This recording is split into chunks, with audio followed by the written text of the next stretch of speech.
Hello बच्चों, welcome back to Gaurav tutorials. आज के इस वीडियो में हम लोग बात करने वाले हैं reaction of metals with other metal salt. तो चलिए समझते हैं ये है क्या। देखिए, during the reaction of metal with the other metal salt what will happen is, कोई भी रिएक्टिव मेटल जो होगा वो अपने से a reactive metal can displace a less reactive metal from its compound in the aqueous solution और in the molten state. जो भी रिएक्टिव मेटल होगा जो भी रिएक्टिव मेटल होगा वो क्या करेगा, अपने से कम रिएक्टिव मेटल को डिस्प्लेस कर देगा।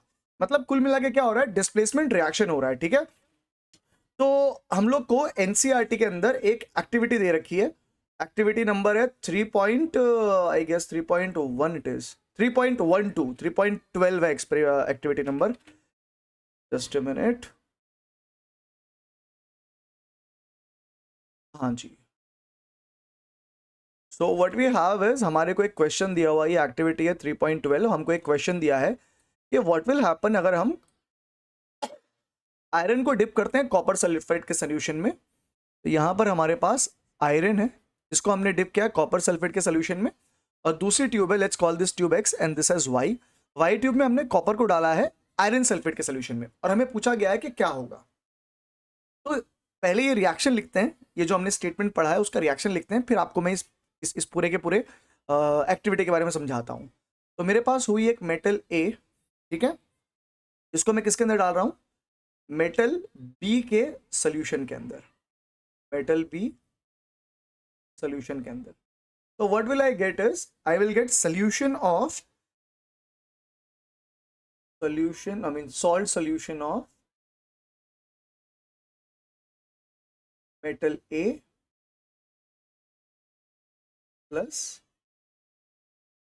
Metal B. तो चलिए, हमको क्या बोला गया है, हमको बोला गया है कॉपर को हमने डाला है आयरन के अंदर, आयरन सल्फेट के, तो Cu प्लस FeSO4, ठीक है, क्या होगा। और दूसरा हमें बोला है आयरन नेल को हमने डाला है कॉपर सल्फेट के अंदर, तो Fe को अंदर हमने डाला है किसके, CuSO4 के। तो हमें बोला गया है कि बताइए रिएक्शन कौन सा होगा। तो बच्चों, कॉपर का फेरस सल्फेट के अंदर कोई रिएक्शन होने वाला नहीं है। कॉपर का फेरस सल्फेट के अंदर कोई भी रिएक्शन होने वाला नहीं है। ऐसा क्यों है बच्चों, देखो हमने एक रिएक्टिविटी सीरीज पढ़ी थी पिछले क्लासेस में, जहां पर हमने ये देखा था कि अलग अलग मेटल्स जो होते हैं उनकी रिएक्टिविटी कैसी है। तो हमने देखा कि Fe की रिएक्टिविटी कॉपर के मुकाबले क्या है, ज्यादा है। तो हमेशा क्या होगा, फेरस ही कॉपर सल्फेट के सोल्यूशन को डिस्प्लेस कर पाएगा, कॉपर कभी भी फेरस सल्फेट के सोल्यूशन को डिस्प्लेस कर पाएगा नहीं। ठीक है जी। तो from that activity reactivity series हमें ये समझ में आ गया कि कॉपर का रिएक्शन तो नहीं हो रहा, Fe का रिएक्शन होगा। तो बनेगा क्या, इसको तोड़ देते हैं, तो बनेगा Cu और यहाँ पे SO4, इन दोनों को जोड़ दीजिए, क्या आ जाएगा, FeSO4 प्लस Cu। ठीक है जी। चलिए चेक करते हैं जो FeSO4 हमने बनाया वो सही है कि नहीं है।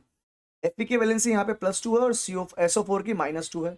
क्रॉस कर देंगे, ये दोनों एक दूसरे को कैंसिल आउट कर देगा, FeSO4 मतलब सही है, और रिएक्शन भी कैसा है, बैलेंस। तो होगा क्या, as we will observe after some time, ये जो डार्क कलर है कॉपर सल्फेट का वो थोड़ा सा लाइट हो जाएगा, और जो आयरन नेल है उसके ऊपर रेडिश ब्राउन कलर डेवलप होगा, कॉपर का रेडिश ब्राउन कलर डेवलप होगा, जो हमें कैसा अपीयरेंस देगा, रस्टी अपीयरेंस देगा।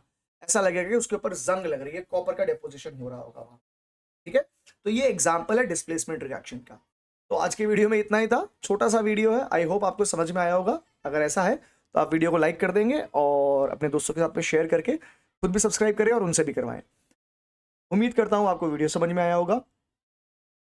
मिलते हैं अगले वीडियो में, जहां पर हम लोग डिस्कशन करेंगे अबाउट नॉन मेटल्स।